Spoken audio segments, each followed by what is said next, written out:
shows up more or less. I want to back up very briefly. I don't know that we'll get to the end today. I don't think we will, but I want to discuss this just in case.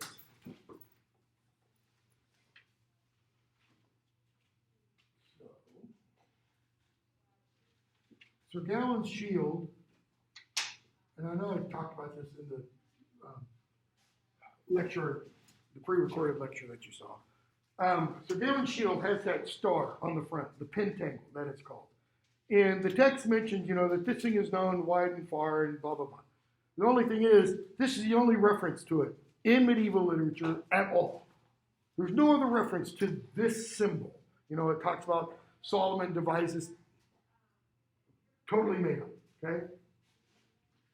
And the reason it's significant or important is because each one of these points represent one of these 5 sets of qualities, you could say. So we're told that this thing is symbolic of Sir Gawain and his perfection in his 5 senses, sight, touch, taste, I can't even say it. His 5 senses, his 5 fingers in each hand, the 5 wounds of Christ, hands, knees, hands, feet, head, wound in the side, 5 joys of Mary,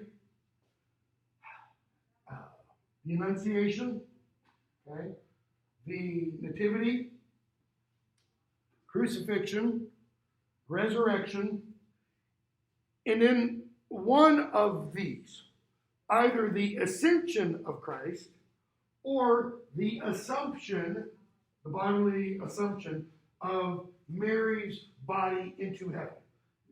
There are differing orders of those in medieval literature. And then this last 5 is kind of a conglomeration of virtues. Generosity, love of all or love to all people, purity, courtesy, and compassion. All right? So, Sir Gawain is supposed to be perfect in all of these. What's the problem if he's not? Okay, these are all linked together.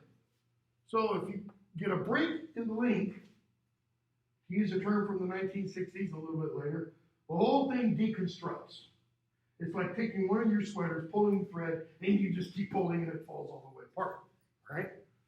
So he's given this shield with this image on the outside. The image on the inside is what again? Mary, okay? So, the first day of the exchange of winnings game has ended, right? So the knight has gone out, the lord of the castle has gone out, he's gone hunting. We get the big, long description, which we're totally ignoring, of the hunting of the deer and the gutting of the deer. Okay? Again, what kind of audience is that going to appeal to? People who hunt and gut deer. In other words, the aristocracy. Peasants couldn't do that. Because most of the land was held by the crown, by the court. Right? So there had to be royal permissions and such. So, the host, nope, I just turned to, we were at 18, oh, there's my marker. The host comes back, bottom of page 261, fit 3, lines, 1375 and following. He lays out the venison before Sir Gawain and says, does this game please you? Notice the pun. Game, because it's game meat, okay? And this game, I give you something, you give me something. Have I won your praise? Do I deserve hearty thanks for my hunting skill? Sir Gawain says, yes, indeed. Finest venison I have seen for many years in a winter season. It's all yours. Take it all. Okay? For by the terms of our compact, you may claim it as yours. Sir Gawain says, you're right. I say the same to you. When I have honorably won, honor was never mentioned, by the way, in their compact, in this, agreement to this game. What I have honorably won inside this castle with as much goodwill truly shall be yours. He takes the other's strong neck in his arms and kisses him as pleasantly as he could devise. Now, I don't know if that's a full lip frontal kiss or if it's, a European, cheek, cheek, cheek kind of a thing. I never understood why it's 3 kisses, by the way. I mean, I've got friends who are from Europe, and it's always, you meet them, it's cheek, cheek, cheek. Why not just one cheek, the other cheek, and let it go at that? But whatever. Okay? And so they're like, cool. The knight says, it'd be even better if you tell me where you got this kiss from. No, that's not part of the agreement. We didn't agree to that. You had what was due to you, expect to receive nothing more. They laugh and joke. And the Lord says, let's do it again. Kind of like a double or nothing. Okay? So, next morning, the Lord is off on the hunt. This time, we're going after a boar. Right? Big, massive boar. And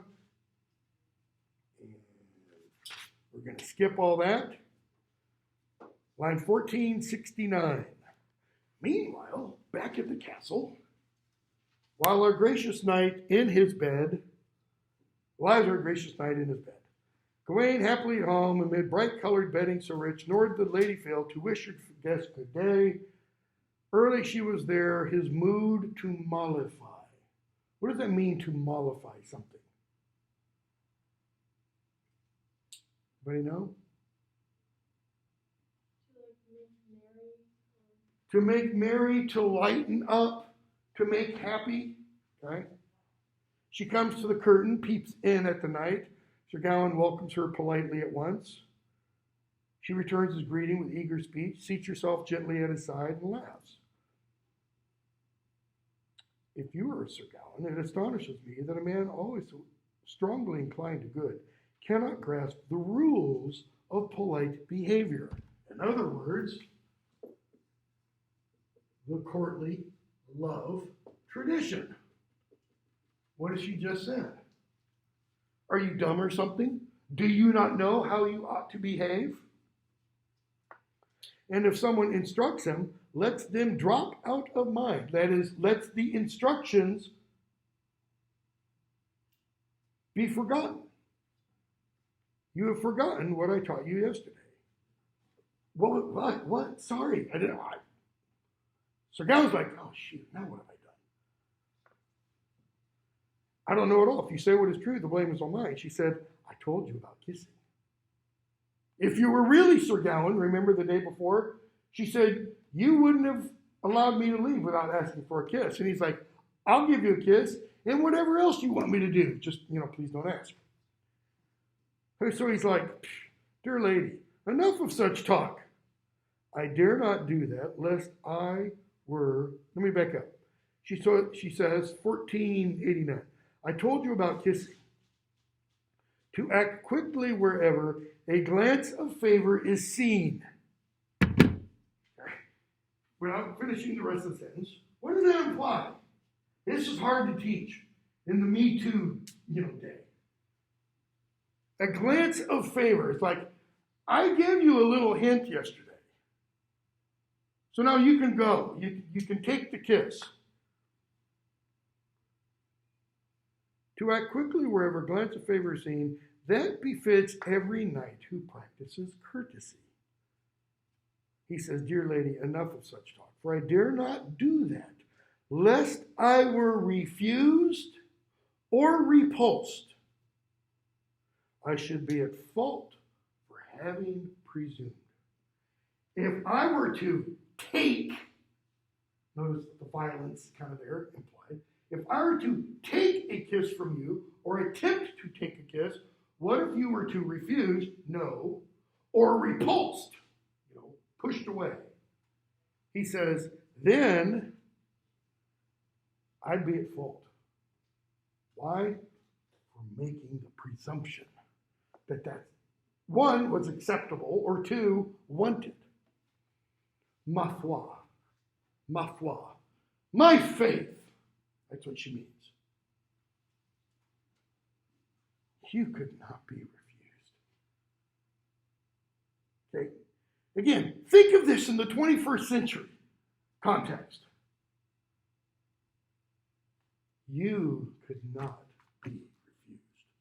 Can you imagine any woman saying that to any man today? Again, with everything that's gone on in the last 5 years, let's say. No.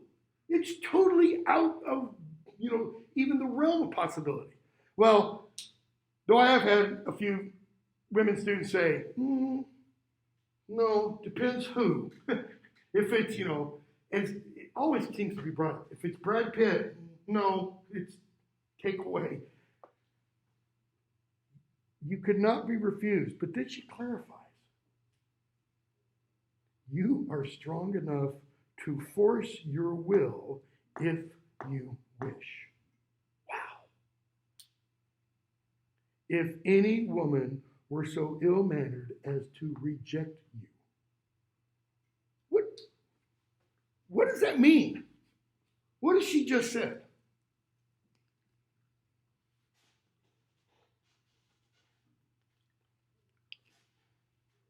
If any woman were to deny you, you could rape her. That's what she's saying. Okay? And notice, it's not just if any woman were to deny you. If any woman what? Were so ill-mannered. Any woman who would say no to you doesn't know proper manners, doesn't have courteous behavior. Told you, this is adulterous at its core. Okay? Sir Gowan, yes indeed. What you say is quite true. And if I were filming this, I would have him say that in a very sinister manner. Like, you're right. I could. But in my country, force is considered ignoble. That is, where I'm from, we don't do that. What's he saying? What's he distinguishing there?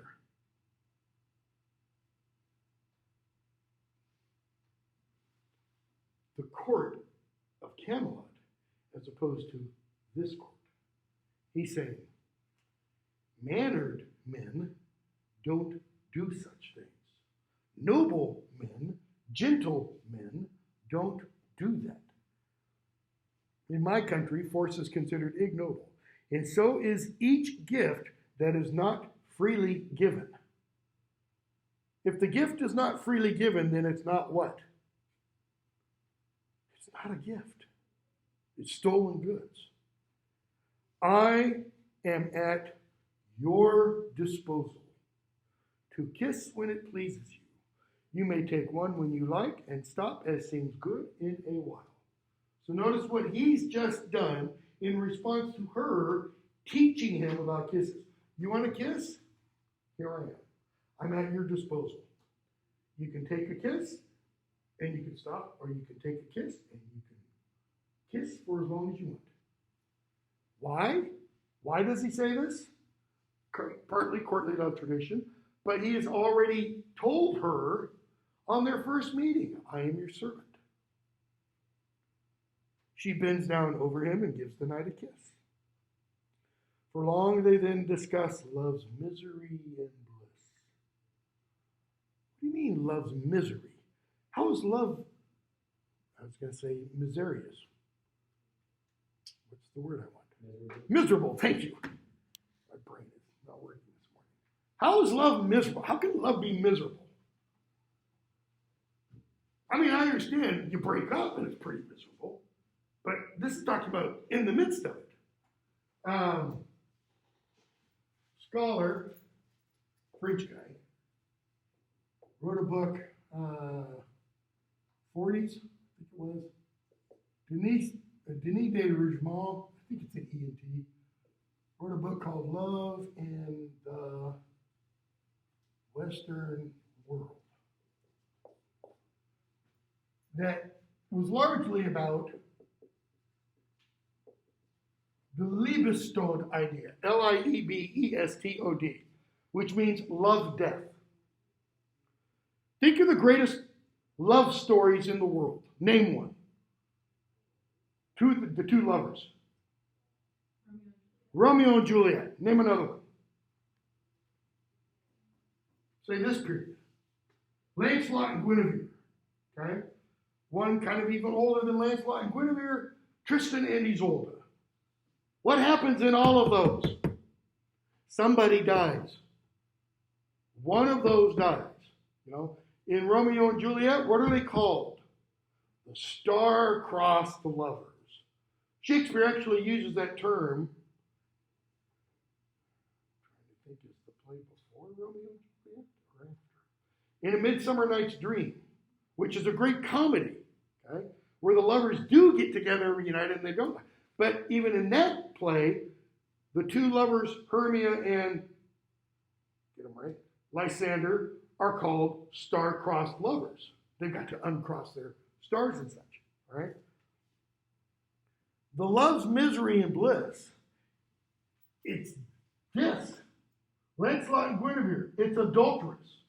Tristan and Isolde, it's adulterous in the second part. See, in that story, Tristan is sent by King Lot to woo Isolde, and he falls in love with her. Okay?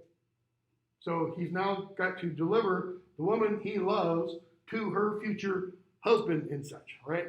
Romeo and Juliet, we already, know about and such. There's another great one revealed in Dante, Paolo and Francesca.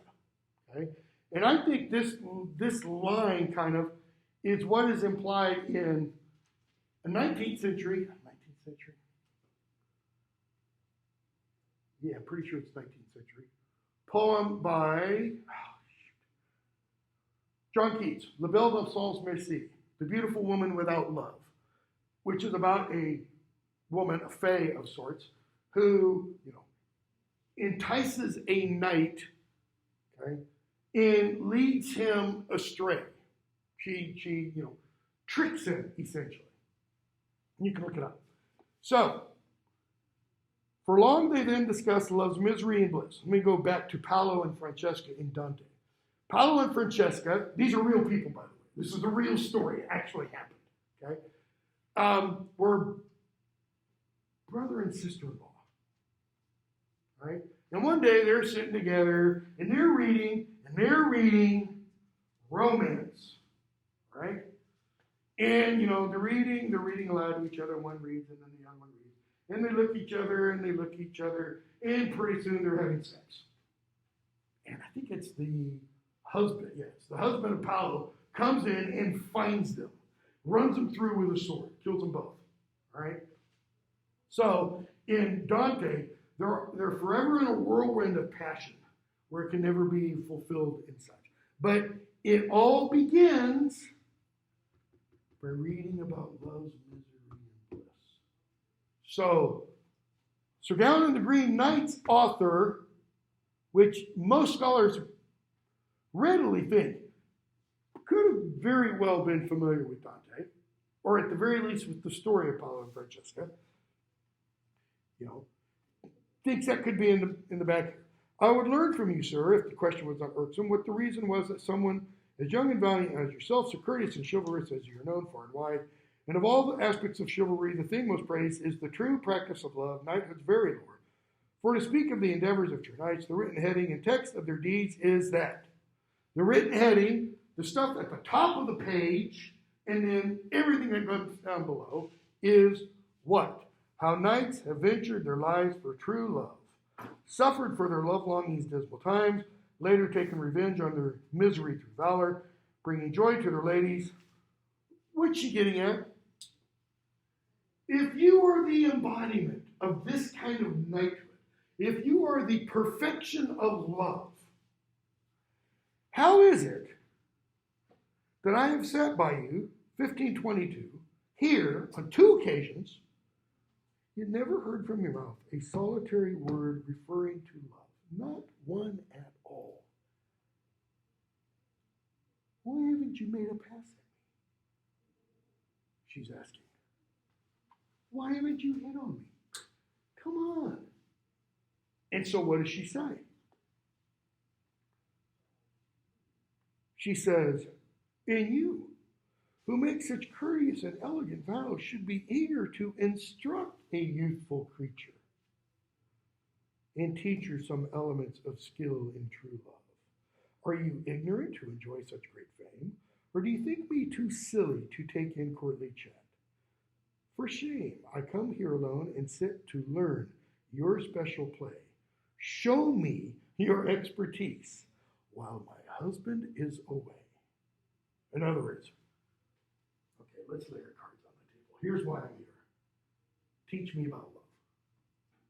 Unless you think I'm too silly, too foolish, too young, or she kind of could mean too country.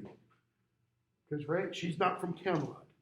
But she says, teach me, show me your expertise while my husband's away. Don't worry about it, you'll never know.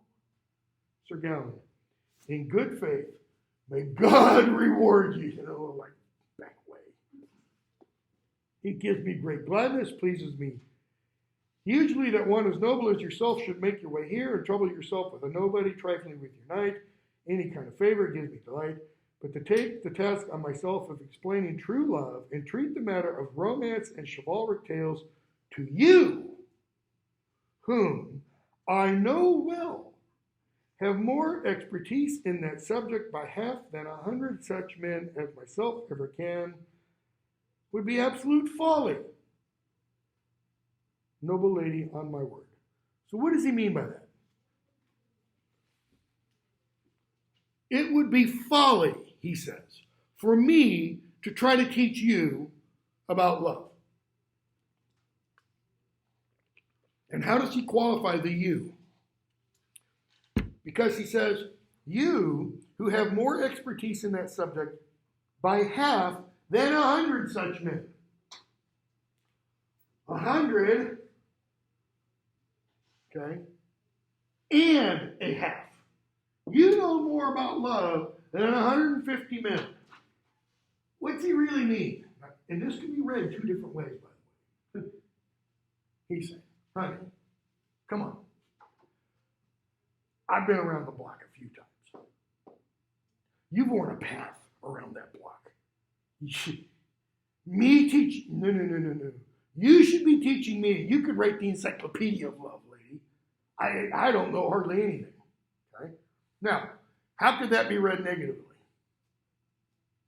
What could essentially that be interpreted as he's saying about her? Yeah.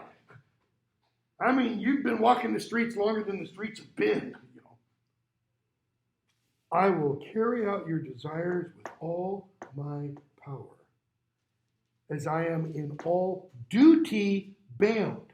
What duty? I am your servant, and always will be the servant of your wishes. May God preserve me. Why the may God preserve me? Because if she asks me to do something, Lord, I don't intend to do this. Lord, I don't want to do this. Thus that lady made trial of him, tempting him many times to have led him into mischief, whatever her purpose. Wait, how do you reconcile those two statements? She tempted him to lead him into mischief, whatever her purpose. Isn't the purpose to lead him into mischief? To tempt him? Or is it just to tempt, but not follow through? But he defended himself so skillfully that no fault appeared, nor evil on either side. That's interesting.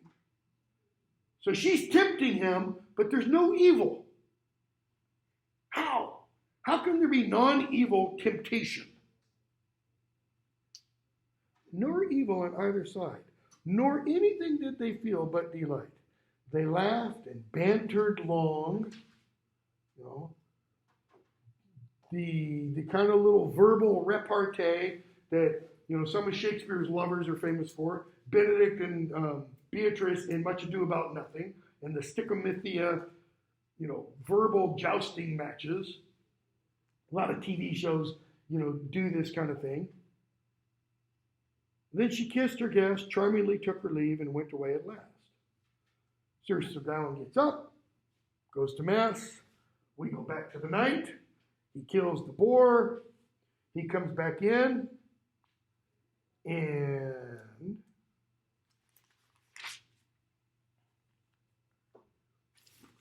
he gives him the gift. This quarry, 1635, is all yours. A fully ratified covenant, as you will know. Sir Gawain says, yep, and I'll give you what I got. Gives him another big old kiss. Okay? Sir Gawain, now we are quit. That is, now we're even. Of all the agreements I've made since I came here in due form, the Lord says, by St. Giles, you're the best man I know. You will be a rich one soon if you keep on trading so. So they eat, and what does the knight say? Okay. Page 269, right-hand column. Sir Gawain says, the knight tells him, you'll reach the Green Chapel to settle your affairs on New Year's well before 9. So, lie in your bed, enjoying your ease, and I'm going to go hunt. Third day. And when I return, for I have tested you twice and find you, notice, I have tested you. It's no longer a game. Right? Tested you twice and find you trustworthy. Now tomorrow, remember, best throw, third time. Okay? Let us make merry while we can. Think only of joy. Sir Gawain says, cool. Goes to sleep. The next morning, the knight and his men are off. This time, so day 1, kills a stag, deer. Day 2, kills a boar. Day 3, they're going fox hunting. Day 1, Sir Gawain gives a kiss in return for the deer, because that's what he won. Day 2, he gives a kiss in return for the boar, because that's what he won. Day 3, what's he going to give? So, they go out and they hunt the deer. And the lady shows up. Line 1735. She hastened there in a charming mantle, reaching to the ground, that was richly lined with well-trimmed furs.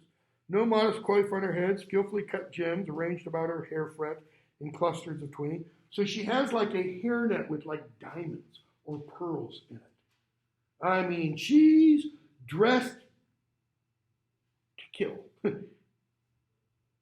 Her lovely face and throat displayed uncovered. Her breast was exposed. I don't think that means her breasts were exposed, but this is a low-cut gown. And her shoulders bare. She enters the chamber, shuts the door after her, throws open a window, calls to the knight, and says, how can you sleep? The morning is so clear. And he wakes up. Notice, he's sound asleep. But he's having a nightmare, essentially, because he's thinking about the Green Chapel. He welcomes her politely. They speak gracious words. 1767, and pleasure reached its height. Great peril threatened. Should Mary not mind her knight? Great peril. He's on the edge of the precipice. If Mary, Queen of Heaven, doesn't remember Sir Gawain. Notice it's not great peril threatened if Sir Gawain forgot his vows, or if Sir Gawain forgot Mary. Okay? Why? Because that noble lady so constantly pushed him so close to the verge, the edge, that either he must take her love there and then, or churlishly reject it. Take her love, have sex with her. I mean, that's the euphemism that's for. He felt concern for good manners, the courtly love, the courteous manners of the court. He felt concern for good manners, lest he behaved like a boor, and still more lest he shame himself by an act of sin. So he can act boorishly and say no. You know, what did Lonval do when Guinevere made her move on him? Anybody remember? Basically rejected her. That's a nice way of putting it. How badly did he reject her? He said, my lover is so much more beautiful than you. It's like you couldn't even be a scullery maid in her cabin. Guinevere's like, what did you say? And then he has to prove it. You know, I think I used the phrase in the lecture, habeas corpus, present the body. Well, she does. She comes into the middle of the court and goes, all right, come on, look. Guinevere. And where does everybody go? Oh yeah, you're cool. You're cool. Man, long haul. No comparison. By the way, there's a bunch of poems kind of like that in the Middle Ages. Because Guinevere, to use your phrase, in a lot of medieval literature, she's a hoe. She's the biggest slut around. There's another Lonval-ish story where there's a drinking horn. And the drinking horn has been enchanted so that if a man drinks from it, you know, and makes a claim like, my wife, my girlfriend, whatever, is faithful to me, and tries to drink from it, it'll spill all down. And so they come up with their wise idea, hey, let's pass the horn around the round table. And so the knights start drinking and swearing that their lovers are faithful to them. And someone, you know, little dribble on the beard. Arthur gets it, and he goes to pour, and it just starts, you know, like a fire hose. Because Guinevere obviously is not true to him. So, lest he behave like a boor, shame himself by an act of sin. So he can either break his manners, okay, and say no, or he can be shamed by a sinful act and treacherously betray the lord of the castle. Wait, but the lord of the castle said, hey man, whatever here is yours. Do with it as you will. God forbid. That shall not come about. And with affectionate laughter, he put to one side all the loving inducements, and so that she finally said, you deserve rebuke if you feel no love for the person you are lying beside. Ah! Is she lying beside him also? In other words, in the previous morning, she sat down beside him. This kind of implies she's cuddled up next to him. More than anyone on earth, wounded in her heart. Sit down, you hurt me. Unless you have a mistress, someone you prefer. In other words, here's your out.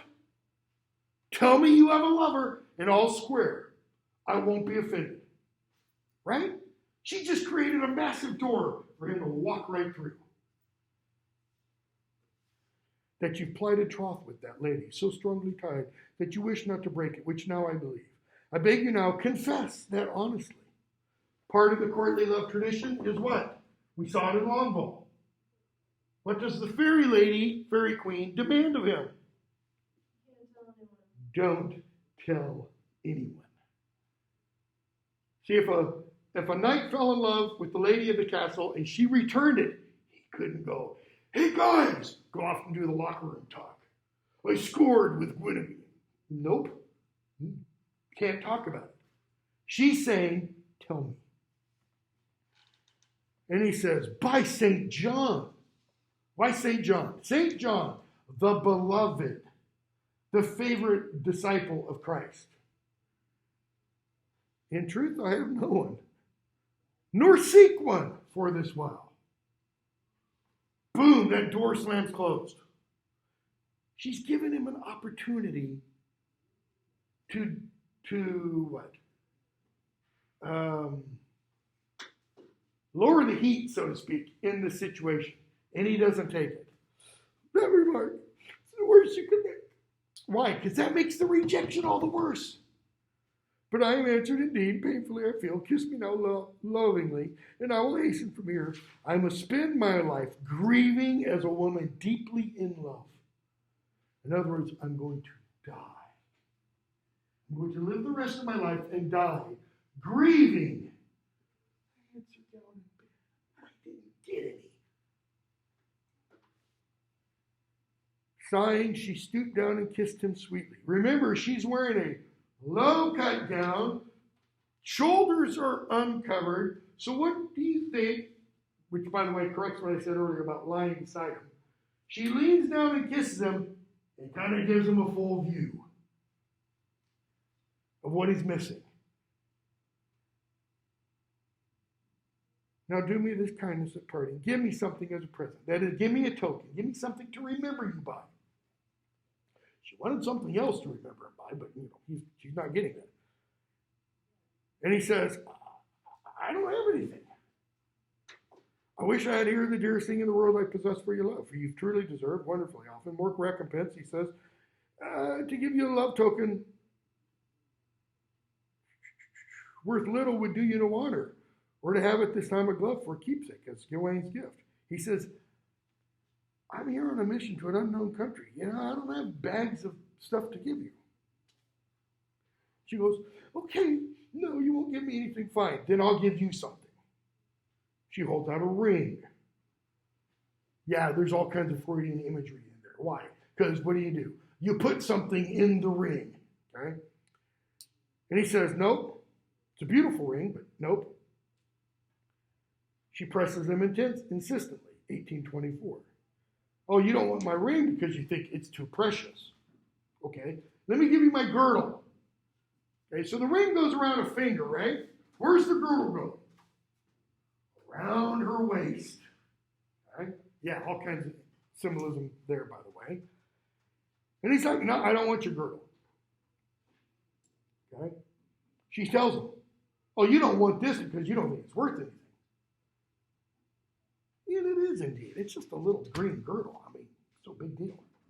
But if you knew the power of this girdle, because if you wear this girdle, this sash, it's what it's meant. It's a sash. It's not a girdle. It's, he's not going to have to suck in his gut and she's going to tie it down like a corset. Okay? She says, the person that wears this cannot be killed.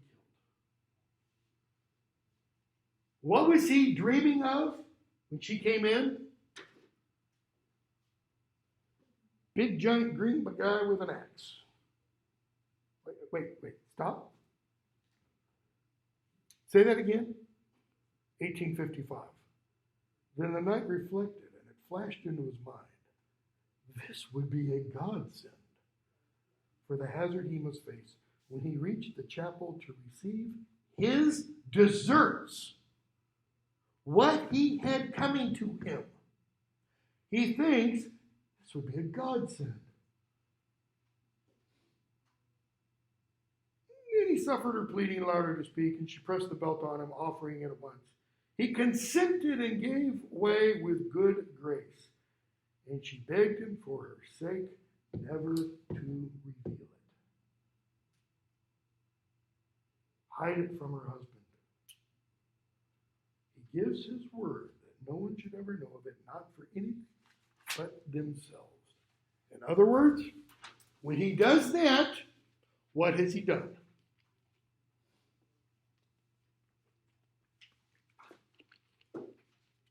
He's violated, in word at least, maybe not in deed yet, he's violated the third part of the exchange of winnings, the third day. He's supposed to do what? Give to the knight what he gets. Okay? He gives her heartfelt thanks. She leaves. He gets up. He gets dressed in nice, fine apparel. He goes to the church. He finds a priest and besought him there, 1878, to hear his confession and instruct him more clearly how his soul could be saved when he leaves this world. Why are we told at this point he goes to confession and asks, how can I be saved? Because that's essentially what he's asking. What's he face tomorrow? The Green Knight. Okay? In the Christian rite of confession and penance, the two go together, the only way confession, quote unquote, works is twofold. One, if the person truly is contrite, truly is penitent for the sins that have been confessed, and two, truly intends to make or attempt to make a change. You know, the word repent literally means to turn around, to go in the different direction than you're going in. So if you're going in the direction of sin, to repent is to turn around and go the other direction. What is Sir Gawain, at least mentally and in word, just done? He's broken his promise. He's broken an oath that he swore. That's a sin. If he went to the priest and he, said confession, because it just happened, that should be one of the things he confesses. What then comes as a result of that?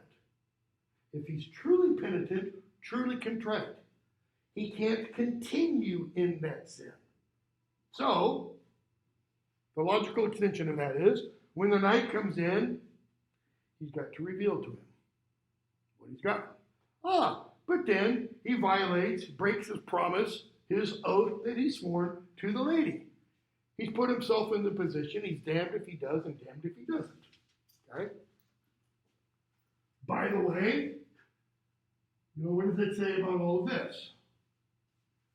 Especially that one, purity. So, the knight comes in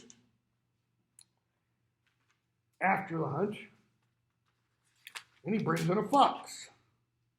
Okay?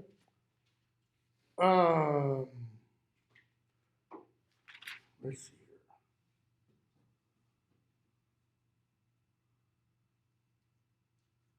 (1934). The host comes in, and notice the difference between this night and the previous two nights. The previous two nights, the host gave the gift first. All right, or did I miss?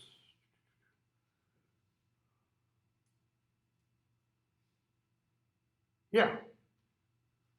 So Gawain says, I shall first carry out the terms of our covenant. And so he gives the knight what he won in the hall, or in the castle, and gives him a kiss. And the knight says, okay, cool. Mine don't compare. I've hunted all day, and yet I've caught nothing but the stinking fox pelt. Okay? First night, the first morning, the knight kills Bambi. How dangerous is Bambi? Not at all until he gets, the big rack of antlers and such. But how dangerous, if you're out there hunting with 25, 30, 50 men, how dangerous is a single stag? It's not. Boars can get huge. Wild boars have been found even in Georgia, 6 feet tall at the shoulder. Head up higher than that. I'm 5'10". Big stinking pigs, okay? Even larger in the Middle Ages. Boar can gut you easily. Fox? I've got foxes in my neighborhood. They're like cats. They're like overgrown cats. Okay? They can't hurt you. Yeah, maybe if you're falling asleep and one comes gnawing on you. Why the fox on the third day? What is the fox known for, symbolically? Louder? Sneaky. Cunning. Foxes are cunning. I've ever read the little story for little kids, the gingerbread man. What does the fox do when the gingerbread man runs away? Oh, get on my back. I'll take you across the river. And he gets on his back and, oh, you're going to get wet. And he makes the gingerbread man climb up his back till he gets to his neck. And then he kind of throws, oh, he tricks him and eats him. Okay? So, why? Why does he catch a fox? Because that's the morning Sir Gawain cheats. He tries to be cunning, as we will see. So, part 4. What time is it? 9:56. Part 4. New Year approaches. The knight says, I'll send a guy to send you on your way to the Green Chapel. They lower it down. The porter helps them out. 2091. The servant says, I've guided you here, sir, on this day, and now you are not far from that notorious place that you have searched and inquired for, especially, for I shall tell you truly, since I know who you are. You are a man whom I love dearly, blah, blah, blah, blah. What? What does he tell him? You don't have to go. I won't tell anybody. You can go home by another way. Why? Because the guy you're going to meet, you don't want to meet. 2099. He is powerful and grim and loves dealing blows. He is bigger than any other man upon earth. His body is mightier than the 4 strongest men in Arthur's household, Hector or any other. He brings it about at the Green Chapel that no one passes that place, however valiant in arms, who is not battered to death by force of his hand. He's a pitiless man who never shows mercy, for whether peasant or churchman passes his chapel, monk or mass priest or whatever man else, to him killing seems as pleasant as enjoying his own life. This guy lives for death. Therefore, leave him alone. 2119. And for God's sake, get away from here by some other road. Ride through some other country. Sir Gawain says, thank you, good sir. 2127. Good luck to you, man, who wishes my good, and that you would loyally keep my secret, I truly believe. However closely you kept it, if I avoided this place, took to my heels in fright, I should be a cowardly knight, and could not be excused. I'll go to the chapel, whatever may chance. Okay? I'm going to take my chances there. And yet, what does he think he has in this poker match, let's say? He's got an ace up his sleeve. The ace up his sleeve, the green sash. The lady said, if you're wearing this, you cannot be killed. So is he really going to take his chances? 2135, top of page 281. Whether good or ill come of it as destiny decides, though an opponent grim to deal with club in hand, his faithful servants God knows well how to defend. Another guy's like, all right, have fun storming the castle. So Sir Gawain goes on his way. And he finds the Green Chapel. And what is it? We've seen this kind of thing in Beowulf. It's a barrow, apparently. Okay. Sir Gawain says, when he sees it, it had a hole at the end on either side. 2189. Now truly this is a desolate place. This chapel looks evil with grass overgrown. Here fittingly might the man dressed in green perform his devotions in devilish ways. What is he assuming about the person who lives here? Oh, this guy's satanic. I mean, what other kind of person would live out here? It's away from civilization, etc. It is the most damnable church I was ever inside. Okay?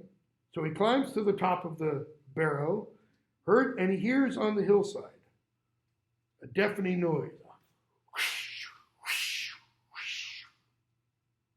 And it's the sound of metal being sharpened on a stone.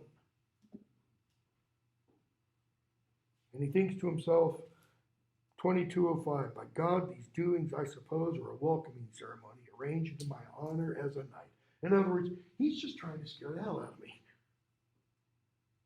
He understands, presentation kind of a thing. God's will be done.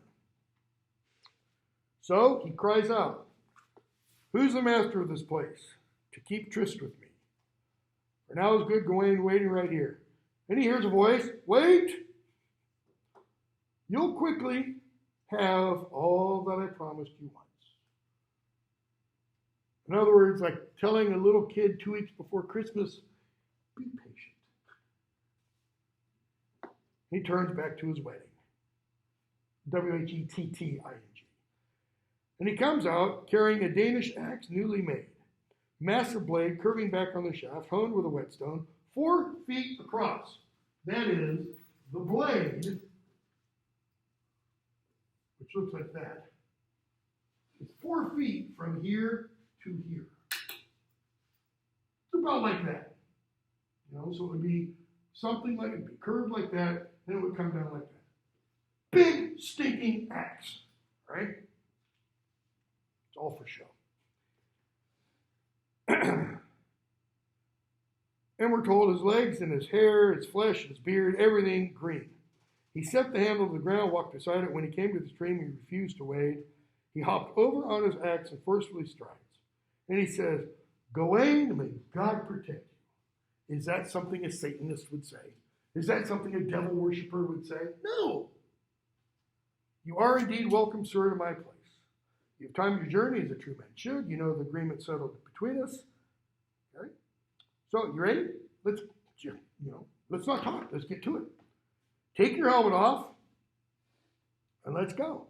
So Gawain, "No, by God, who gave me a soul, I shall bear you no grudge at all, whatever hurt comes about. Just limit yourself to one blow." Don't worry. So what does he do? He bends over, pulls his shirt back, just like the knight did. Okay? And seeming, line 22:57, unafraid, he would not shrink in fear. The man dressed in green gets ready, raises his terrible axe. He swings it. And had he brought the axe down as forcibly as he acted, that courageous knight would have been killed by the blow. How forcibly did Sir Gawain swing the axe back in Camelot? Anybody remember? Well, it tells us. He buries the axe in the floor. He swings it so hard it sticks in the stone. Okay? But the knight goes to swing, and what does Sir Gawain do? He's like this, and he goes, he flinches. And the knight stops the swing. "You're not Gawain," 2270, "who is reputed so good, who never quailed from an army, blah, blah, blah, blah." Okay? "Gawain, I flinched once. I won't twice hunch my neck. So, he gets in position again. The knight starts to swing. Gawain doesn't hunch, but the knight doesn't go through. So, first swing, he flinches, so the knight doesn't go through. The second swing, he fakes it, because he wants to see if Sir Gawain's going to flinch again. Okay? So now there's going to be a third swing. Why? Exchange of winnings, temptation. 3 days of exchange of winnings, 3 temptations, 3 swings. It's all intertwined. Okay? He swings the axe savagely without harming. He's just, testing, making sure. What time is it? 10:04. Yeah, we can do this real quickly. 23:09. He raises his weapon again. He brings it down with the cutting edge of the blade over Sir Gawain's bare neck. Although he struck fiercely, he hurt him no more than to slash the back of his neck, laying open the skin. To slash the back of it. It doesn't mean, like taking a knife. The way most scholars read it is he gives him a nick. Enough for some blood to splurt out onto the snow. But not where he's got to, bandage it up afterwards. One single blow is due. The knight says, 23:22, "Hold your attack, sir. Don't try it again. I've passively taken a blow in this place. If you offer me another, I shall repay it promptly and return it at once. Be certain of that with force." That's Sir Gawain speaking. You've had your swing. I'm armed and ready. We're even. Okay? We'll stop there and pick up with 23, looks like 30 on Monday, and we'll finish this on Monday. I don't know if you've looked at the syllabus. This is what the rest of the syllabus looks like. These 3 days here aren't, this day and this day are merely repeats in terms of the information from the previous day.